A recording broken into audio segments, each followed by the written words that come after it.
Vous pourriez passer à moins d'1 mètre d'une des créatures les plus mortelles de l'Amazonie sans même vous en rendre compte. Un scorpion caché sous l'écorce sur le sentier. Une fourmi dont la piqûre donne l'impression de recevoir une balle. Un poisson qui déchire sa proie en quelques secondes. Un serpent dont le venin pourrait vous tuer avant même que vous n'atteigniez un hôpital. 10 véritables tueurs de la forêt amazonienne, et plus on se rapproche de la première place, moins vous aurez envie de réserver ce voyage tropical. Je vous le promets. Chers spectateurs, je ne vais vous prendre que 15 secondes. Si vous souhaitez soutenir mon travail, laissez un j'aime et un commentaire. C'est la meilleure façon d'aider la chaîne à se développer. Bon visionnage. Pour ouvrir ce classement, à la 10e place, voici la grenouille d'Androbates. Une créature qu'on pourrait presque équilibrer du bout du doigt, habillée de l'avertissement le plus magnifique que vous verrez jamais. On dirait une goutte de peinture fraîche renversée sur une feuille, bleu électrique, orange en fusion, un jaune si vif qu'il semble briller de l'intérieur. Dans le monde des humains, les couleurs éclatantes vous attirent. Dans l'Amazonie, elles crient exactement l'inverse.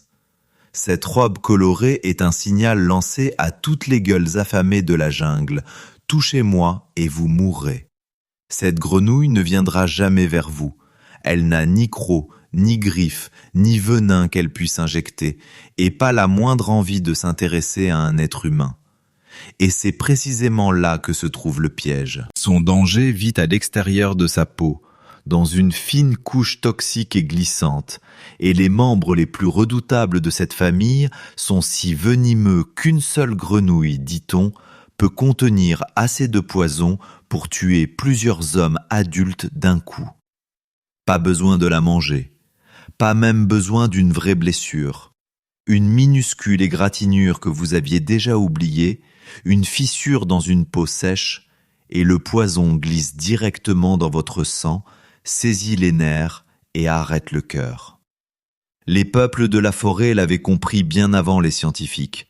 Certains chasseurs faisaient glisser délicatement la pointe de leur sarbacane sur le dos d'une grenouille, les enduisant ainsi de toxines, et un seul projectile traité pouvait faire chuter un singe de la haute canopée, ses muscles se figeant et refusant d'obéir. C'est de cette pratique qu'est né son nom, un poison que l'on emporte à la chasse au bout d'une feuille. Sentez le monde qu'elle domine. Le sol de la forêt tropicale est chaud, humide, saturé d'odeurs de pourriture et de vie en pleine croissance. Un endroit où presque tout chasse quelque chose de plus petit que soi. Et dans ce chaos, cette minuscule bête avance en plein jour, lentement, sans la moindre peur, affichant les couleurs les plus criardes à des dizaines de mètres à la ronde. Elle ne se cache pas, parce qu'elle n'en a pas besoin. Les prédateurs qui en ont mordu une et ont survécu portent ce souvenir pour toujours. Ceux qui n'ont pas survécu ont appris la leçon avec leur propre corps. Même les serpents affamés et les oiseaux finissent par laisser les plus voyantes tranquilles. Et cette créature fragile traverse alors un monde de tueurs comme si tout lui appartenait. Et voici le retournement confirmé qui renverse toute l'histoire, plus étrange que n'importe quelle légende. La grenouille ne fabrique pas son poison du tout. Élevez-en une depuis le stade de tétard dans un aquarium en verre, nourrissez-la uniquement de grillons et de drosophiles achetés en animalerie, et elle grandira totalement inoffensive, de manière parfaitement prouvée. Les scientifiques l'ont fait, et vous pourriez laisser une telle grenouille se poser sur votre lèvre sans la moindre menace. La toxine vient entièrement de son alimentation sauvage. Certaines fourmis, de minuscules coléoptères et des acariens cachés dans la litière de feuilles, remplis de poison que la grenouille ne sait pas produire, mais qu'elle a appris à voler. Elle prélève ces substances dans sa nourriture, les concentre, puis les stocke sous sa peau comme un réservoir de mort qui se remplit lentement. Il y a encore une chose à savoir. Plus d'une centaine d'espèces de ces grenouilles constellent la forêt tropicale, et seules quelques-unes sont réellement dangereuses pour l'être humain. Mais impossible de deviner lesquelles à distance, car elles portent toutes la même splendeur électrique, la même insolence. Les scientifiques appellent cela un affichage honnête, l'aposematisme. La couleur est une promesse, et dans la jungle, les créatures qui mentent sur leur dangerosité ne vivent généralement pas assez longtemps pour le regretter. Arrêtez-vous un instant sur ce que cela signifie vraiment. La grenouille n'est pas la source de l'horreur, elle n'en est que le contenant. Le véritable chimiste, c'est la forêt tropicale elle-même, qui charge tranquillement l'arme, repas après repas, en utilisant cette créature d'apparence innocente comme système de livraison. Quelque part, en ce moment même, l'une d'elles est perchée sur une feuille verte et humide, calme et sans hâte, luisant comme un panneau de danger que personne n'a imprimé. Un petit rappel vivant qu'en Amazonie, même la beauté n'est souvent que du poison dans ses plus beaux habits. La 9e place revient à un chasseur qui a perfectionné un seul art mortel depuis presque plus longtemps que tout ce qui vit encore, le scorpion d'Amazonie. Retournez une plaque d'écorce détachée au bord d'un sentier de jungle et il est là, aplati, immobile, de la couleur exacte du bois mort, la queue repliée sur le dos comme un ressort tendu, prêt à frapper. La plupart des gens ne voient jamais celui qui finit par les atteindre. Ils le sentent d'abord, et à ce moment-là, la décision a déjà été prise pour eux.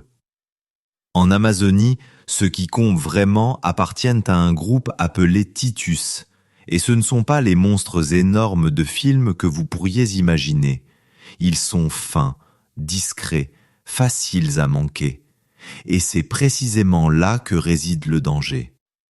Un gros scorpion a l'air d'une menace, alors on le respecte et on garde ses distances. Un petit se glisse dans votre botte, dans une chemise laissée sur une branche, dans la couture d'un sac à dos posé à même le sol pour la nuit, et vous le rencontrez du pied nu, dans la lumière grise de l'aube. La piqûre n'est que le premier acte. D'abord vient la brûlure, comme une aiguille rougeoyante enfoncée sous la peau.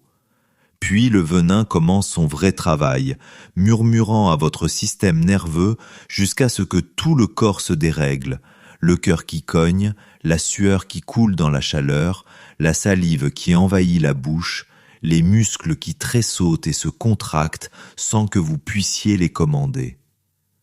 Pour un adulte robuste, c'est une longue nuit de douleur.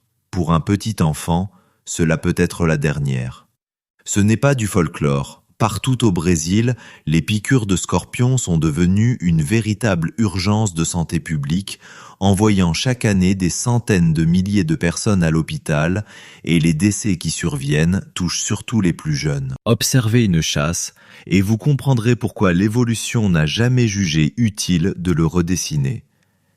Il attend, parfaitement immobile, parfois pendant des heures.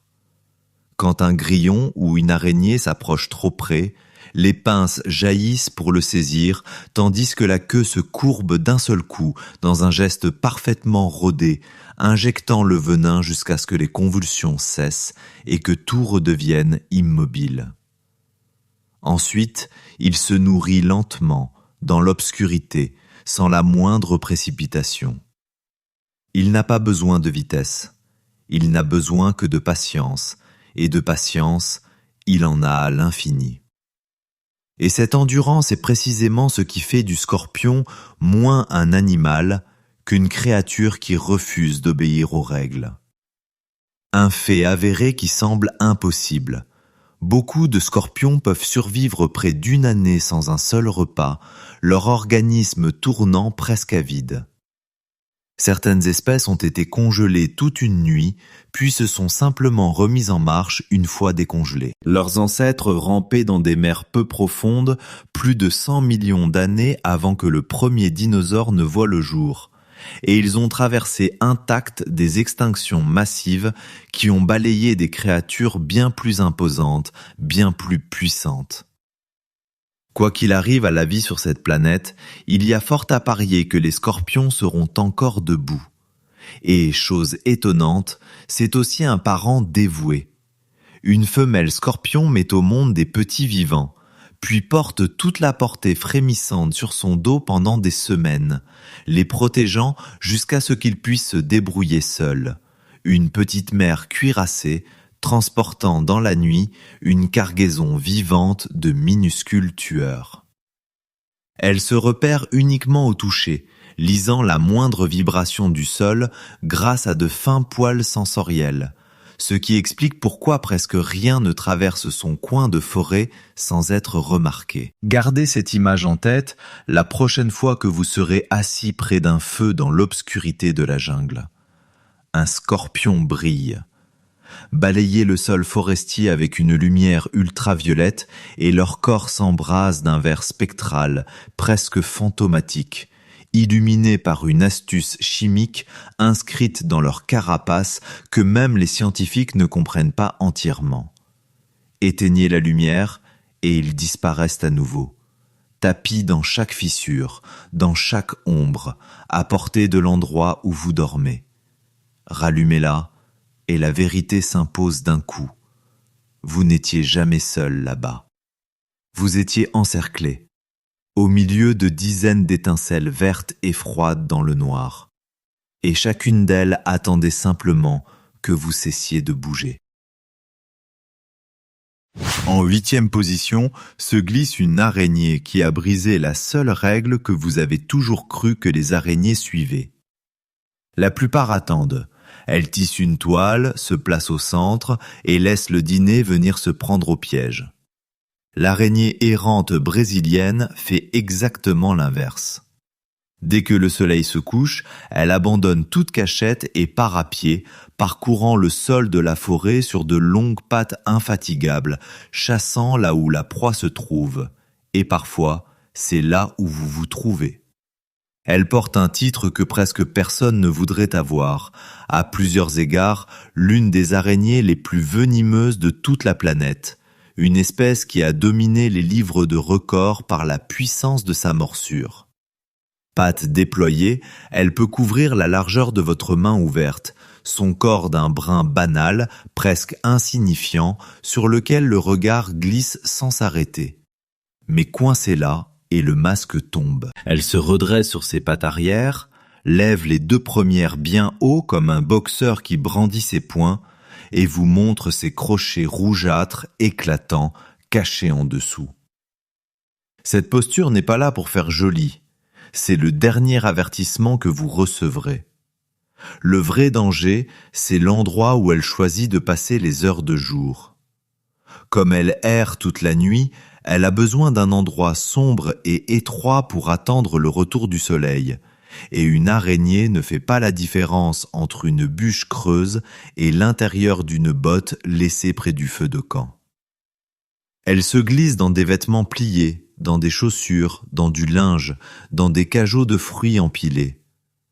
Cette dernière habitude lui a valu un second nom, l'araignée banane, parce qu'on l'a retrouvée enroulée dans des cargaisons de bananes à des milliers de kilomètres de la jungle, attendant tranquillement dans une cuisine à l'autre bout du monde, là où une main n'aurait jamais imaginé sa présence. Sa morsure envoie le venin directement vers le système nerveux. La douleur est immédiate, elle se propage, accompagnée de fortes sueurs, d'un cœur qui s'emballe, de crampes musculaires et, dans les pires cas, d'un corps qui commence à perdre le contrôle de lui-même. C'est un animal réellement dangereux, capable d'envoyer un adulte en bonne santé à l'hôpital en un rien de temps, et contrairement à bien des créatures de la jungle qui n'attaquent qu'en dernier recours, celle-ci a mauvais caractère. Approchez-la de trop près et elle ne choisit pas toujours la fuite. Mais regardez-la chasser, et la peur laisse peu à peu place à quelque chose qui ressemble davantage à de l'émerveillement. Elle glisse sur la litière de feuilles avec une fluidité inquiétante, percevant la moindre vibration à travers le sol, se rapprochant des grillons, d'autres araignées, même de petites grenouilles et de petits lézards. Pas de toile, pas de piège, pas d'embuscade patiente. Elle poursuit simplement sa cible et l'attrape d'un seul bond, croc en avant, tandis que le venin met fin au débat avant même que la victime comprenne qu'il a commencé. Voici un prédateur taillé pour la poursuite, né dans une famille célèbre pour rester parfaitement immobile. Il faut être clair sur les probabilités. Les spécialistes des records ont à plusieurs reprises classé cette araignée parmi les plus venimeuses du monde. Pourtant, les décès réels sont aujourd'hui rares parce qu'un antivenin efficace existe et que la plupart des morsures sont traitées à temps. Le piège, c'est qu'elle ne reste pas au fond de la forêt. Elle prospère près des humains, dans les jardins, les abris, les tas de bois et les maisons. Et c'est précisément pour cela qu'on la rend responsable de tant de morsures. Elle n'attend pas que vous veniez dans la jungle, c'est elle qui vient à vous. Et maintenant, voici la partie que la science n'avait franchement pas prévue. Ce même venin, celui qui provoque tant d'agonie, déclenche chez les hommes un effet secondaire étrange et très précis. Une réaction prolongée et douloureuse que les laboratoires étudient désormais sérieusement comme base possible pour de futurs traitements. Des recherches confirmées poursuivent l'idée que la molécule exacte qui fait de cette araignée un cauchemar dans une botte pourrait un jour se retrouver sur une étagère de pharmacie comme médicament. Pensez-y la prochaine fois que vous retournerez vos chaussures pour les secouer avant l'aube. Quelque part dans cette obscurité, l'évolution a façonné une créature qui est à la fois une arme et un remède. Et ce soir encore, elle est là dehors, à marcher, à sonder le sol, à chercher quelque chose de chaud et de tranquille où se cacher jusqu'au retour de la lumière. Notre 7e place revient à un poisson qu'Hollywood a traîné sur grand écran pour en faire un monstre. Et la vérité, une fois qu'on la découvre, est bien plus étrange que le film. Prononcez le mot « piranha » et votre esprit vous sert aussitôt la scène. Une victime hurlante, happée sous l'eau, une rivière qui bout de rouge, un squelette nettoyé jusqu'à l'os remontant à la surface un instant plus tard. Laissez-moi vous enlever cette image, puis vous entendre une autre, qui s'incruste bien plus profondément sous la peau. Le piranha à ventre rouge tue presque jamais des humains. Malgré sa réputation terrifiante, vous pourriez traverser à la nage la plupart des rivières de l'Amazone et ressortir sur l'autre rive avec tous vos doigts et vos orteils intacts. La terreur à l'écran n'est pour l'essentiel qu'une affaire d'écran. Alors pourquoi mérite-t-il sa place dans un classement de tueurs ? Parce que face à tout ce qui a sa taille, ce poisson ne fait preuve d'aucune pitié. Regardez de près sa gueule et la raison saute aux yeux. Ses dents sont petites, nettement triangulaires, tranchantes comme des lames, et les rangées du haut et du bas se referment l'une sur l'autre en s'emboîtant comme une paire de ciseaux. Une morsure ne déchire pas de façon chaotique, elle tranche, proprement, nette, en découpant à chaque coup un petit morceau de chair bien net. Tout seul, un piranha est presque timide. Le cauchemar ne s'éveille que lorsqu'ils sont des centaines ensemble. Imaginez maintenant la saison sèche et comprenez bien que ce qui suit relève du comportement confirmé des rivières, pas de la légende. À mesure que les grands cours d'eau se rétractent, des mares peu profondes se retrouvent isolées du chenal principal, piégeant des bancs entiers de piranhas dans une eau qui diminue sans plus rien à manger. Ils deviennent affamés, fébriles, serrés corps contre corps. Quelque chose tombe dedans, un oiseau blessé, un animal en lutte, du sang qui se diffuse dans l'eau et l'odeur explose. Le banc se retourne d'un seul mouvement et la surface se déchaîne en un tourbillon d'argent, de coups et de remous. C'est là que naissent toutes les légendes que vous avez entendues. Les récits disent qu'une créature de la taille d'un cochon peut être réduite à un squelette propre en quelques minutes. Et même si la réalité est souvent plus lente que les histoires, la férocité brute qui les alimente, elle, est bien réelle. Rien que le son hante ceux qui l'ont entendu. Pas un cri, mais le martèlement humide et frénétique de l'eau qui se déchire elle-même. Il y a une autre raison à cette peur, et elle n'a rien à voir avec les dents. Les piranhas communiquent. Si vous en provoquez un, il émet un croassement grave, presque aboyé, un son d'avertissement produit au plus profond de son corps et qui veut dire très clairement « recule ». Des plongeurs ont raconté avoir dérivé dans une eau verte et trouble et entendu ce bruit monter autour d'eux depuis des poissons qu'ils ne pouvaient même pas voir. Vous ne savez jamais combien ils sont là-dessous. Vous apprenez seulement qu'ils vous ont repéré. Pourtant, la majeure partie de l'année, ce poisson n'est même pas le chasseur que vous imaginez. Il se nourrit de charognes. Il grignote les nageoires des plus gros poissons et les laisse repartir. Il nettoie les morts et les mourants et maintient la rivière en bonne santé en accomplissant un travail discret et ingrat que personne ne remercie jamais. Il est bien plus souvent gardien que tueur, et c'est précisément ce qui le rend si dérangeant. Il porte en permanence dans sa bouche les instruments de l'horreur et ne retient sa violence que parce qu'il est généralement bien nourri. Ce qui aiguise vraiment la peur, c'est le sens qui vous trouve en premier. Le nez du piranha est réglé sur le sang, capable de capter la moindre trace dissoute à travers une étendue d'eau étonnamment vaste et de remonter jusqu'à sa source. Pendant la saison des pluies, quand les rivières gonflent et inondent la forêt, les bancs se dispersent pour se régaler de fruits et de créatures tombées à l'eau, presque paisibles. Mais quand l'eau se retire et les laisse coincés dans des mares qui rétrécissent, ce même sens aigu transforme chaque éclaboussure au-dessus d'eux en cloche de dîner. Alors voici la leçon à retenir avant de quitter l'eau. Le piranha n'est pas un monstre tapi dans l'ombre, rêvant de vos chevilles. C'est quelque chose de plus honnête et, d'une certaine manière, de plus effrayant.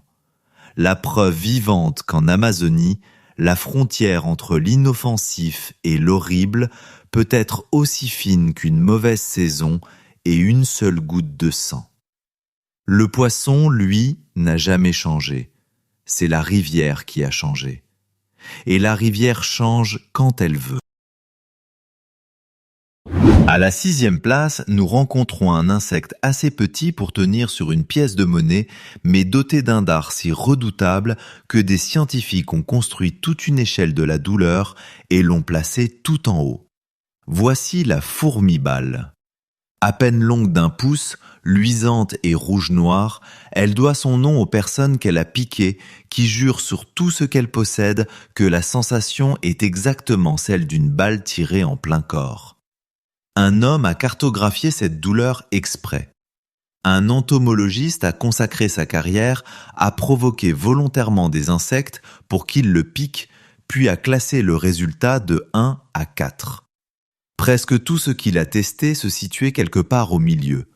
La fourmi-balle a obtenu un 4 plein, le maximum sur son échelle, et il a écrit que c'était une douleur pure, intense, éclatante, comme marcher sur un lit de braise avec un clou de 3 pouces planté dans le talon. C'est une description confirmée et publiée, pas une exagération.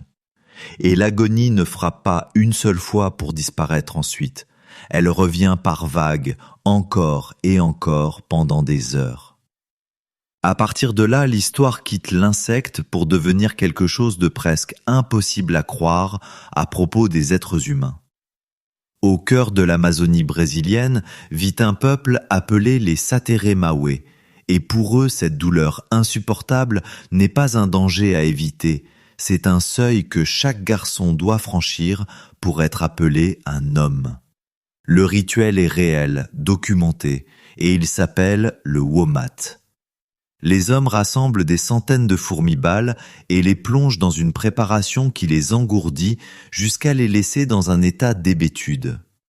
Puis ils tressent ces fourmis inertes dans une paire de gants faits de feuilles en les glissant une à une, dards tournés vers l'intérieur, de sorte qu'une forêt compacte de dards pointe vers la peau de celui qui les porte. Quand les fourmis se réveillent, furieuses, piégées, complètement trahies, le garçon enfonce ses mains à l'intérieur, et il les y maintient pendant 10 longues minutes. Essayez, ne serait-ce qu'une seconde, d'imaginer cela honnêtement.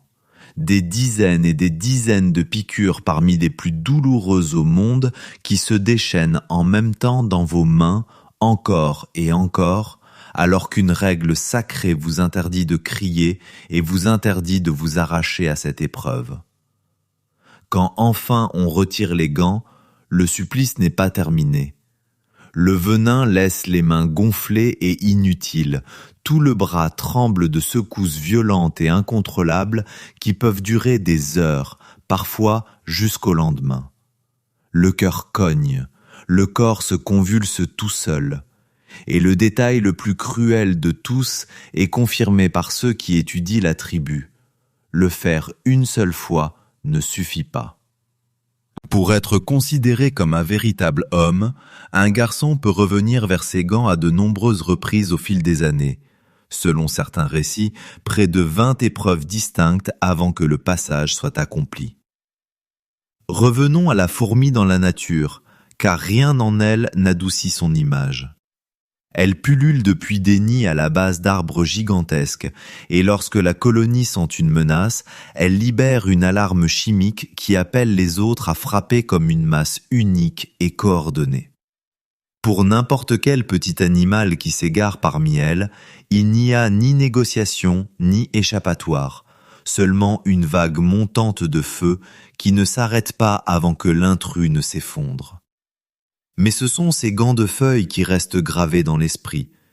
Quelque part dans la forêt tropicale, ce soir, un garçon se tient debout, les 2 mains enfouies dans une douleur vivante, la mâchoire serrée autour de chaque cri, parce que dans son monde, c'est simplement le prix à payer pour grandir. Les fourmis n'ont jamais demandé à faire partie de la cérémonie. Elles ne font qu'être ce qu'elles ont toujours été. Une décharge de pure agonie, assez petites pour se perdre dans l'herbe.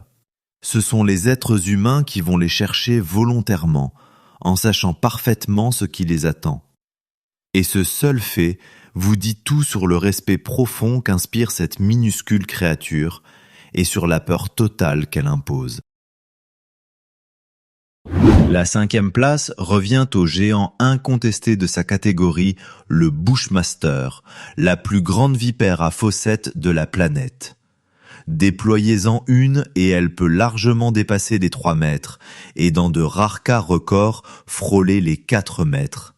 Un seul ruban de muscles plus épais que votre avant-bras, marqué de losanges sombres qui se fondent sans la moindre couture dans les feuilles mortes du sol forestier. Vous ne la verrez pas là, étendue. Ne pas la voir, c'est précisément tout le but de cet animal. Le Bushmaster est un chasseur à l'affût, et il joue un jeu lent, terrible.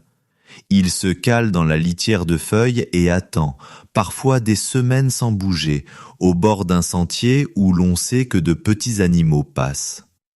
De chaque côté de son visage se trouvent des fossettes spécialisées qui détectent la chaleur corporelle des proies à sang chaud. Ainsi, même dans l'obscurité totale, il perçoit un être vivant qui approche comme une silhouette lumineuse sur le froid. Il ne frappe jamais trop tôt. Il attend que la cible soit proche, engagée et totalement inconsciente du danger. Puis il se détend plus vite que l'œil ne peut suivre. Ses crochets comptent parmi les plus longs de tous les serpents venimeux, se repliant comme des lames de poche avant de s'enfoncer profondément et d'injecter en une seule morsure une dose énorme de venin. Ce venin agit immédiatement. Il attaque le sang, détruit les tissus et fait chuter la tension jusqu'à l'effondrement. À l'hôpital, avec un sérum antivenimeux sous la main, une personne mordue a une vraie chance. Et c'est exactement là que le Bushmaster devient si mortel, d'une manière qui n'a rien à voir avec la longueur de ses crochets. Le Bushmaster ne vit pas près des hôpitaux. Il hante les zones les plus profondes et les plus isolées de la forêt tropicale, loin des routes, loin des villages, loin de toute aide. Un seigneur d'EVA ou un chasseur solitaire mordu là-bas se trouve à des heures, parfois à des jours, du moindre antivenin, à pied, à travers un terrain qui vous résiste à chaque pas. Beaucoup de ceux qui sont frappés dans ces endroits reculés n'atteignent tout simplement pas l'aide à temps. Le serpent n'avait pas besoin d'être plus venimeux que ses rivaux. Il lui suffisait de vivre là où personne ne peut vous atteindre, et il a choisi son royaume avec intelligence. Regardez-le se nourrir, et vous verrez le calme d'un prédateur qui n'a jamais douté de lui-même. Il avale de grosses proies entières, sa mâchoire se désarticule pour engloutir un animal plus large que sa propre tête, puis il disparaît pendant des semaines pour digérer en silence, n'ayant besoin que de quelques repas sur toute une année. Aucun mouvement gaspillé, aucune panique, aucune poursuite indigne, seulement l'attente, la frappe, puis l'immobilité prolongée qui suit. L'immobilité, justement, est ce que les gens qui partagent sa forêt ont appris à craindre. Pas de crécelle, pas de sifflement, pas de parade, pas la moindre courtoisie avant de passer à l'action. Quoi que vous soyez en train de faire, au moment où vous distinguez enfin la forme à vos pieds, les crochets sont déjà plantés. Dans les régions qu'il domine, on le redoute moins pour sa taille que pour ce silence absolu, patient. Et voici le détail qui ne vous quitte plus une fois que vous le connaissez. Presque tous ses cousins vipéridés mettent au monde des petits vivants, mais le Bushmaster est différent. Il pond des œufs, et la mère enroule son immense corps autour de la couvée, la protège, refuse de l'abandonner jusqu'à l'éclosion. Gardez cette image un instant. Le serpent d'embuscade le plus meurtrier de toutes les Amériques, lové avec une tendresse terrible autour d'un nid dans l'obscurité, attendant que ses œufs éclosent. La forêt a façonné une créature capable d'ôter une vie humaine sans émettre un seul son. Puis elle a fait de cette même créature une mère dévouée. Rien dans l'Amazonie n'est jamais aussi simple qu'il y paraît. Surtout pas ces monstres. À la 4e place, voici le moment où l'eau elle-même cesse d'être sûre.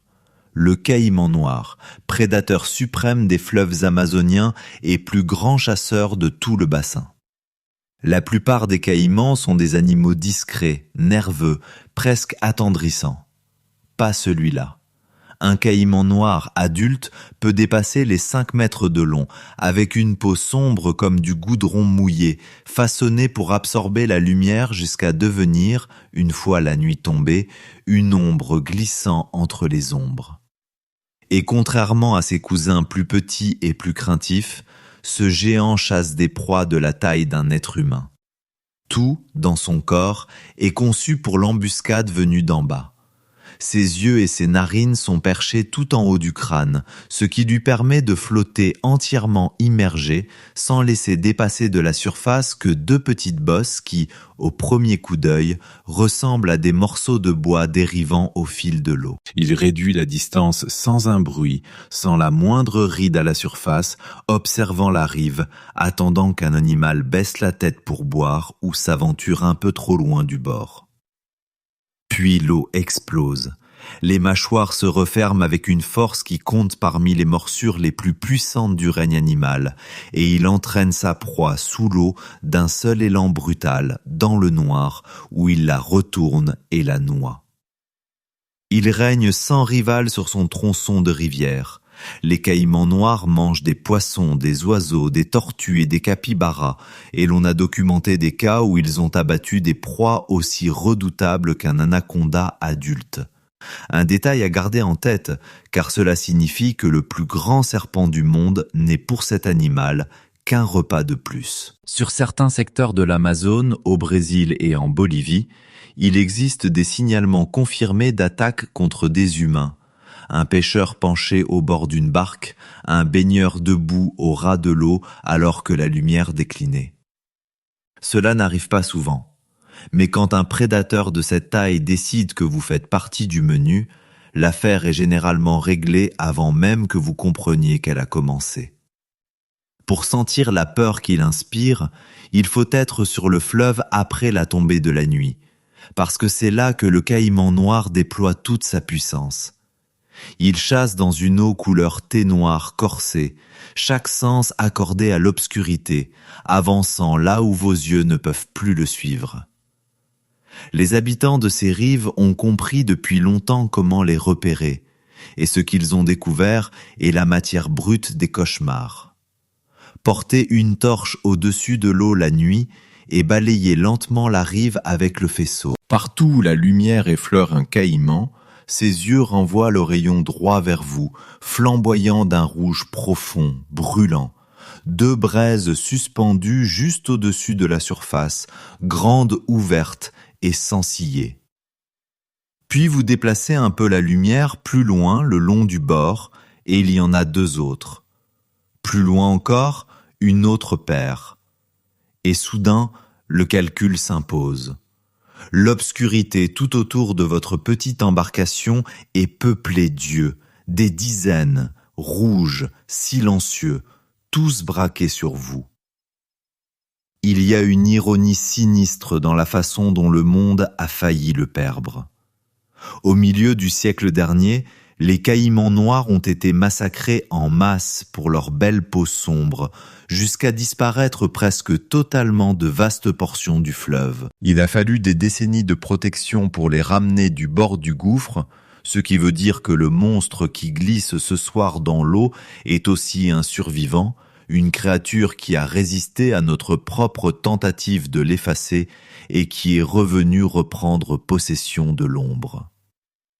C'est cette image-là qui poursuit les gens longtemps après qu'ils ont quitté l'Amazonie. Pas les dents, pas la longueur vertigineuse de l'animal, les yeux.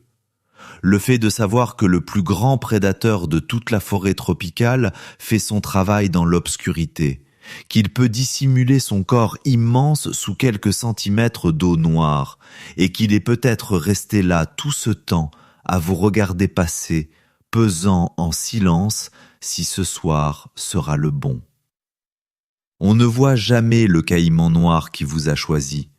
On ne voit que ceux qui ont décidé de vous laisser partir. La 3e place de notre compte à rebours revient au serpent le plus lourd de la planète, l'anaconda vert. Il n'a pas de venin, il n'a pas de long crochet, il n'en a jamais eu besoin. C'est un serpent qui peut mesurer plus qu'une voiture et peser autant qu'un homme adulte. Un fleuve lent, vert olive, fait de muscles purs, qui passe sa vie à moitié immergé dans les marécages et les eaux stagnantes de l'Amazone. Et la façon dont il tue est plus silencieuse et bien plus patiente que n'importe quelle morsure ne pourrait jamais l'être. L'anaconda est un constricteur, et presque tout le monde se trompe sur le vrai sens de ce mot. Il ne vous broie pas en bouillie dans un déchaînement de force brute. Il fait quelque chose de plus froid, de plus calculé. Il enroule ses anneaux autour de vous et se contente de tenir, fermement, mais pas encore à fond. Puis il attend. À chaque fois que vous expirez, les anneaux reprennent discrètement le jeu, se resserrant d'un rien, reprenant l'espace que vos poumons viennent tout juste de céder. Vous ne pouvez pas gagner ce combat, parce que chaque expiration offre au serpent un peu plus de terrain qu'il ne rendra jamais. Les recherches modernes ont confirmé ce qui se passe vraiment ensuite. La pression ne se contente pas de couper votre respiration, elle écrase aussi votre circulation, interrompant le flux sanguin jusqu'à ce que la conscience vous échappe en quelques secondes. Il transforme votre propre corps en arme contre vous. Mais soyons honnêtes sur le vrai danger. Les cas confirmés d'un anaconda sauvage tuant et avalant réellement un être humain sont extraordinairement rares. Bien plus rares que ne le laisseraient croire les légendes de feu de camp. Pour les autres créatures de l'Amazone, c'est un cauchemar sans pitié qui enroule capybara, cerfs et même caïmans dans ses anneaux sans le moindre effort visible. Mais sa réputation terrifiante auprès des humains repose davantage sur la peur que sur une montagne de cadavres. Et c'est précisément pour cela que, il n'y a pas si longtemps, un homme a décidé de pousser cette peur jusqu'à l'épreuve ultime en direct à la télévision. En 2014, un naturaliste nommé Paul Rosoli est apparu sur Discovery Channel avec une promesse à couper le souffle. Il allait se laisser avaler vivant par un gigantesque anaconda vert devant les caméras, sous les yeux du monde entier. Il portait une combinaison spéciale conçue pour le coup d'éclat. Une couche de refroidissement, un revêtement extérieur capable de résister aux acides digestifs du serpent et une coque en fibre de carbone et en maille façon côte de maille, censée supporter la pression écrasante, le tout alimenté par sa propre réserve d'oxygène en bouteille. Puis il a délibérément provoqué l'un des plus grands anacondas que l'équipe ait pu trouver et l'a laissé s'emparer de lui. Le serpent a fait exactement ce que font les anacondas. Il l'a enroulé et il a serré, sans jamais l'avaler. À mesure que les anneaux se refermaient, toute la force s'est concentrée sur son bras découvert et Rosoli a senti le sang être chassé de sa main, tandis que son propre os commençait à plier sous la pression. Terrifié à l'idée d'avoir le bras brisé, il a appelé son équipe et a abandonné. La grande promesse d'un homme avalé vivant n'a jamais eu lieu. Et l'émission a été, à juste titre, critiquée ensuite pour avoir vendu un spectacle qu'elle n'a jamais livré.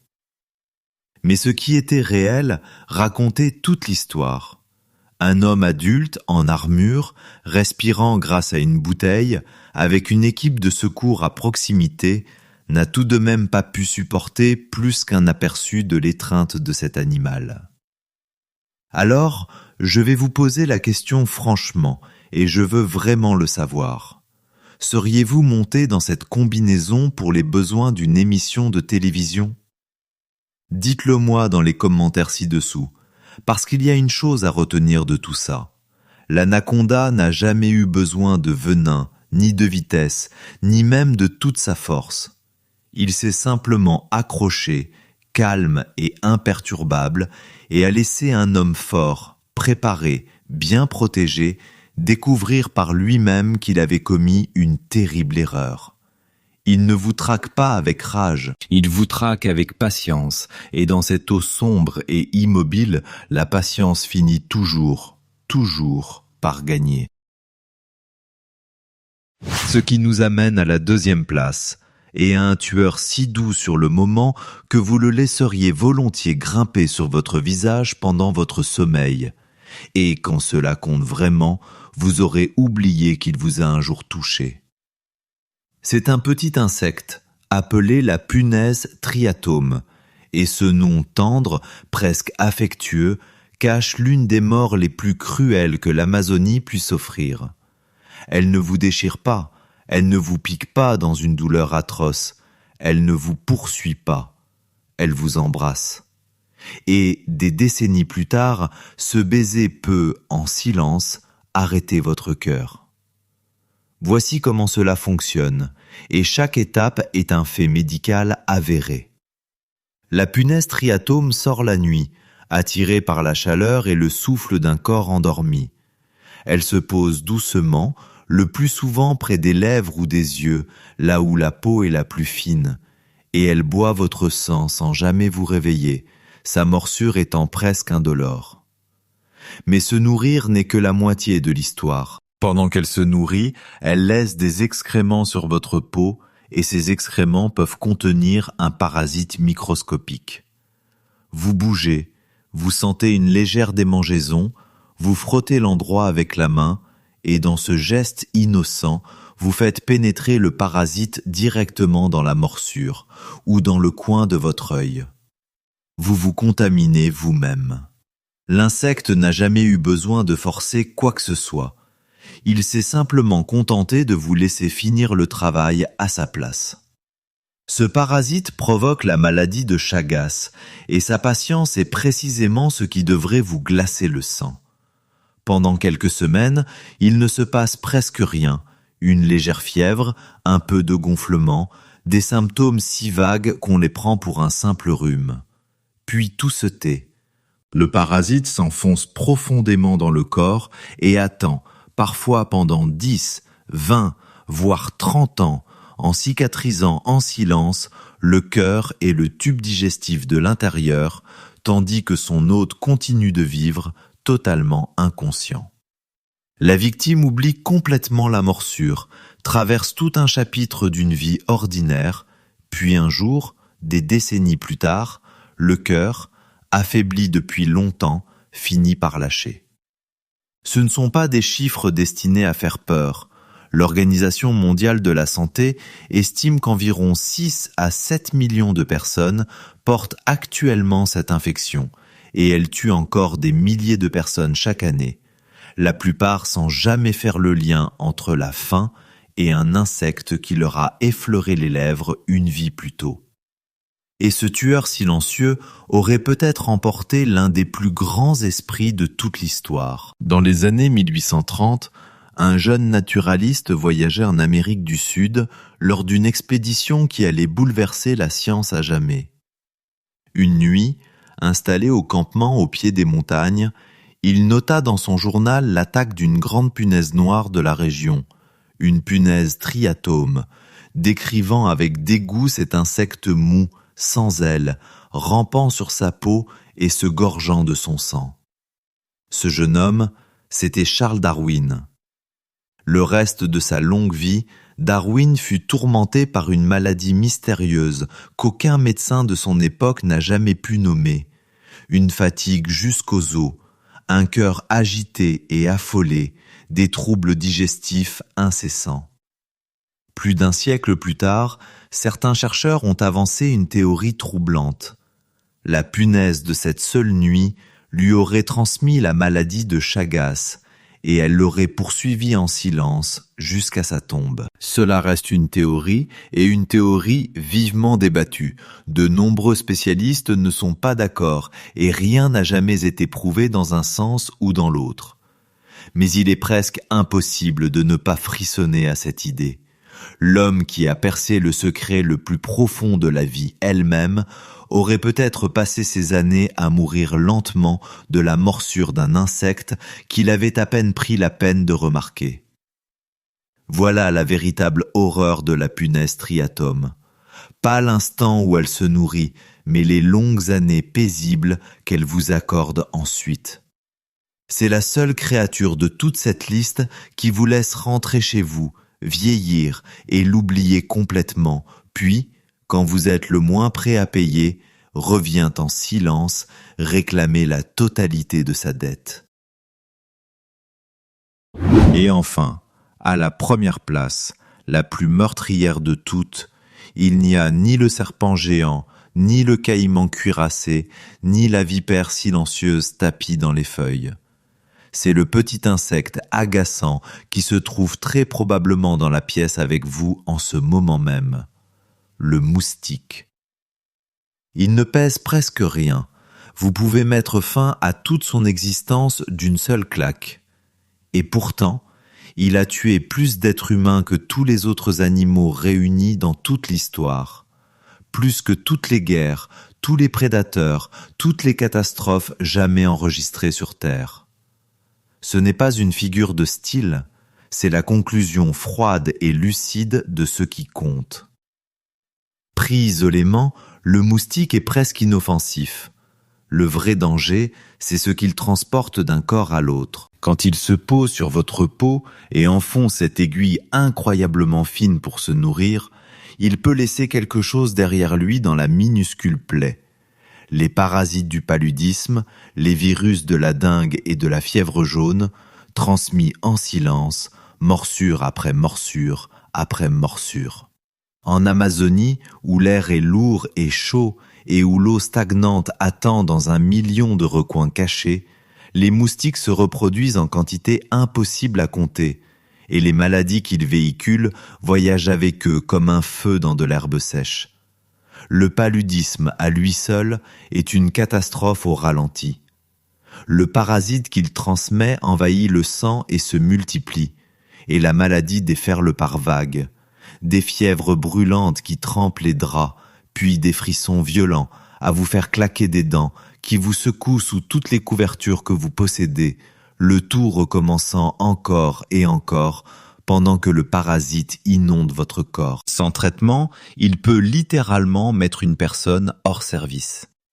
Chaque année, dans les régions tropicales du monde entier, ce même cycle tue des centaines de milliers de personnes, et une part déchirante d'entre elles sont des enfants qui n'ont jamais eu la moindre chance de grandir. Maintenant, pensez à ce que cela signifie vraiment, ici, sous la canopée. Vous pouvez vous protéger contre presque tout le reste de cette liste. Vous pouvez scruter les sentiers à la recherche de scorpions, secouer vos bottes avant l'aube, rester bien loin de la berge au crépuscule, garder une distance prudente avec tout ce qui a des crocs. Mais vous ne voyez pas celui qui compte le plus avant qu'il ne soit déjà posé sur votre bras, et à ce moment-là, il est peut-être déjà trop tard. Impossible de l'arracher en lutte, impossible de courir vers un antivenin, impossible de compter sur une armure qui vous sauverait. Il n'y a qu'un léger bourdonnement aigu quelque part dans l'obscurité, une petite démangeaison banale, et un cadeau que vous n'avez jamais demandé qui glisse en silence dans votre sang. Et voici le détail que presque personne n'attend. Ce sont uniquement les femelles qui piquent. Un moustique mâle passe sa courte vie tranquillement à se nourrir de nectar de fleurs sans jamais goûter au sang. La femelle, elle, en a besoin pour une seule raison, nourrir les œufs qui grandissent en elle. Et c'est pourquoi elle seule porte l'aiguille, et elle seule porte le fléau. En Amazonie, une espèce en particulier, attirée par le sang humain au crépuscule et tout au long de la nuit, transporte le parasite du paludisme d'un corps endormi à l'autre, transformant en silence tout un village en chaîne d'infection, relié par sa seule soif. Voilà la plus cruelle des blagues que l'Amazonie garde pour la toute fin. Vous venez pour les monstres, les anneaux écrasants, les mâchoires qui claquent, les yeux rouges flottant sur l'eau noire. Vous vous préparez à affronter les créatures faites pour vous engloutir tout entier. Et le véritable maître de toute cette forêt tropicale, l'être qui a décidé du sort de plus de vies humaines que tout le reste de cette liste réunie, se révèle être celui que vous avez chassé 1000 fois d'un geste machinal. Il ne rugit pas, il ne vous traque pas entre les arbres. Il se contente de boire, puis de passer au corcho suivant, puis au suivant, patient, infatigable et sans fin. Alors, la prochaine fois que vous entendrez ce mince bourdonnement tourner autour de votre oreille dans le noir, écoutez un peu plus attentivement et souvenez-vous exactement de ce que vous entendez. Pas une nuisance, pas une petite gêne. L'animal le plus mortel de la planète, et il vous a déjà trouvé.